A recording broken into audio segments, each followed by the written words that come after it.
Assalamualaikum warahmatullahi wabarakatuh.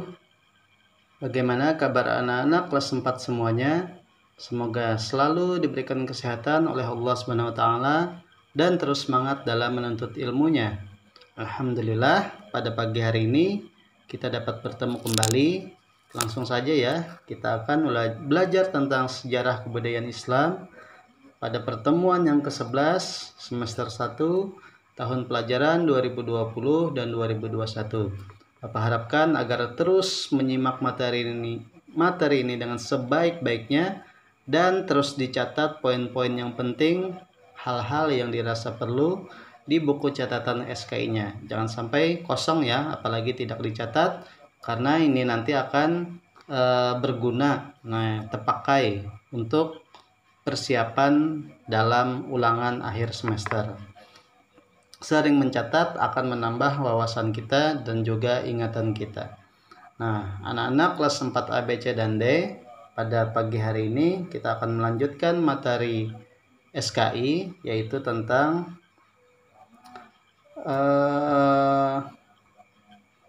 contoh kepribadian Nabi Muhammad SAW sebagai rahmat bagi seluruh alam. Nah, ini sudah kemarin kita bahas ya. Tapi di sini Bapak ulang sedikit. Nah, anak-anak kelas 4A, B, C, dan D.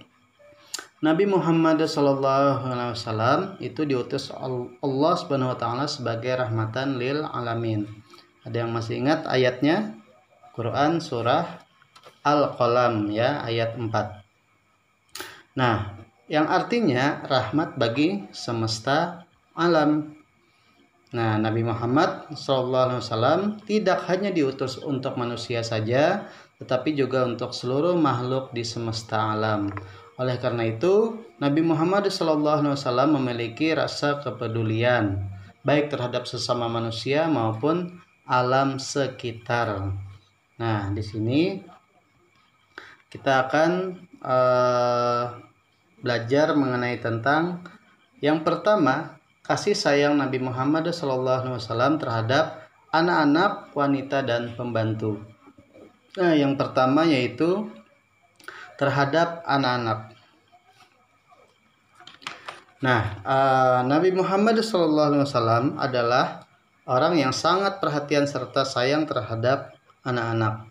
Beliau mengatakan bahwa orang dewasa harus menyayangi anak kecil dan anak-anak harus menghormati orang dewasa ya, jangan sampai sebaliknya.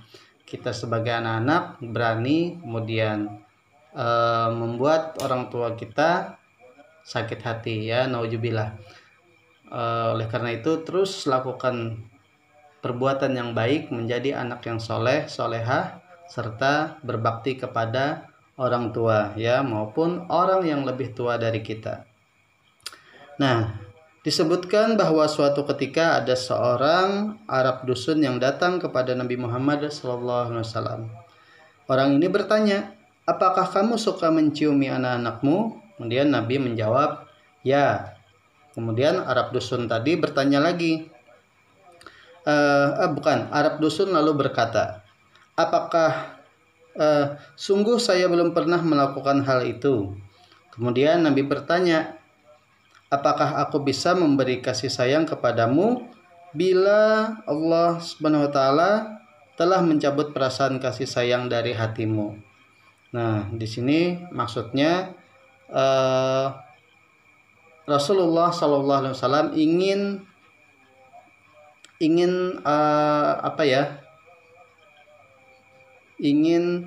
melajari, ingin memberikan kasih sayang kepada Arab dusun tadi, kalau Allah SWT telah mencabut perasaan kasih sayang dari hatinya. Jadi luar biasa sekali bahwa Rasulullah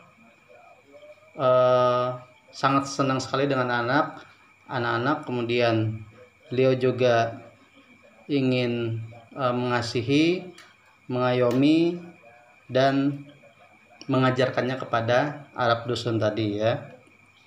Nah, pada suatu hari Nabi Muhammad SAW juga sedang melakukan sholat. Nah, dengan penuh kekhusyuan, artinya dengan penuh ketenangan.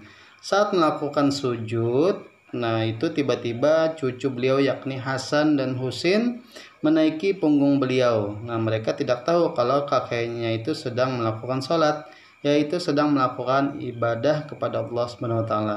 Meski sholatnya agak terganggu, namun beliau tidak menyingkirkan keduanya. Nabi Muhammad SAW tetap meneruskan sholatnya hingga selesai. Beliau dapat memahami kedatangan kedua cucunya itu yang mungkin ingin mengajaknya bermain. Nah, jadi ketika Nabi Muhammad SAW sholat itu datang dua cucu beliau Hasan dan Husin kemudian menaiki punggung dari Nabi Muhammad pada saat sujud. Tapi beliau tidak menyuruh pergi atau tidak membuat kedua cucu beliau tadi berhenti. Ya, beliau tetap terus menahan sampai kedua cucu tadi turun. Nah, situ contoh kepedulian beliau terhadap anak-anak. Nah, kemudian yang kedua yaitu terhadap wanita.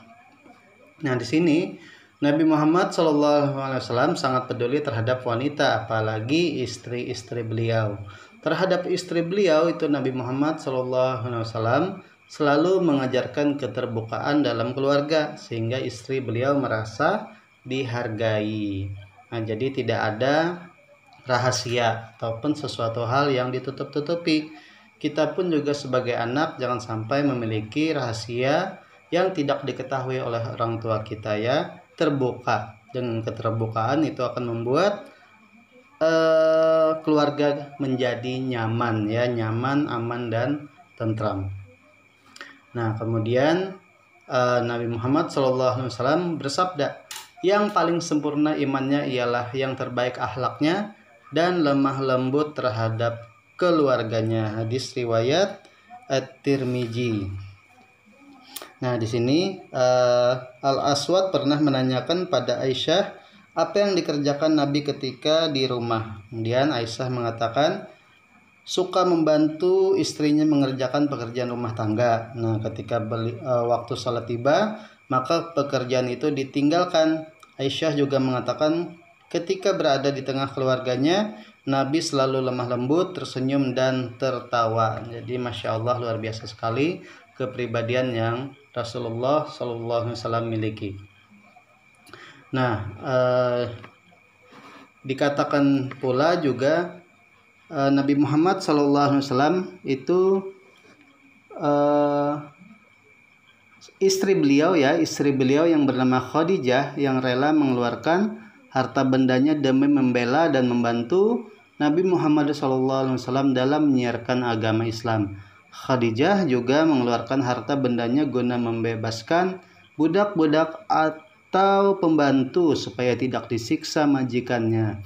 Setelah mereka dibebaskan, Nabi Muhammad SAW dan Khadijah memperlakukan mereka seperti keluarga sendiri. Nah, jadi luar biasa sekali kepribadian beliau terhadap wanita, khususnya istri dari Nabi Muhammad SAW. Nah, anak-anak kelas 4 A, B, C, dan D yang selanjutnya yaitu terhadap pembantu. Nah, di sini Nabi Muhammad SAW sangat menaruh perhatian terhadap nasib orang-orang yang lemah ya, seperti fakir miskin, budak, dan pembantu. Kasih sayang terhadap mereka belum ada yang menandinginya. Jadi beliau bebaskan, ada yang diangkat menjadi anak, ada juga menjadi pelayan beliau di dalam rumah tangga. Nah, pembantu beliau yang bernama Anas bin Malik mengatakan, itu selama 10 tahun saya menjadi pembantu Nabi Muhammad SAW, beliau belum pernah membentakku. Jadi luar biasa sekali, 10 tahun Nabi Muhammad mempunyai pembantu yang bernama Anas bin Malik. Selama 10 tahun itu juga beliau tidak pernah marah ya, tidak pernah istilahnya menyariki, membentak ya, dan bahkan apalagi memukul, tidak pernah. Jadi luar biasa sekali. Mudah-mudahan kita juga bisa mengambil hikmahnya ya.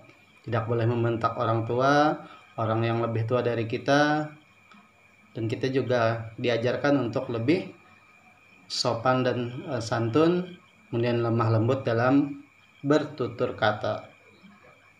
Kemudian sahabat Abdurrahman bin Auf menceritakan bahwa Rasulullah SAW tidak pernah segan berjalan dengan kaum budak, tidak keberatan berkumpul dengan kaum janda, sehingga mereka dapat menyampaikan keperluan masing-masing dengan puas dan beliau mau mendengarkan keluhan mereka.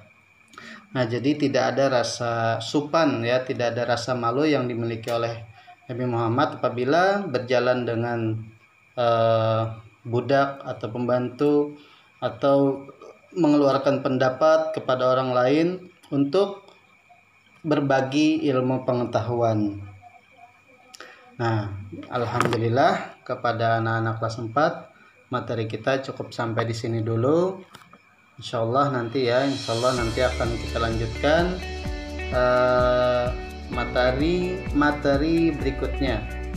Nah, yaitu tentang kasih sayang Nabi Muhammad SAW terhadap orang yang memusuhi beliau dan kepedulian Nabi Muhammad SAW terhadap hewan, tumbuhan, dan alam sekitar. Nah, jadi nanti insyaallah akan kita pelajari pada pertemuan berikutnya.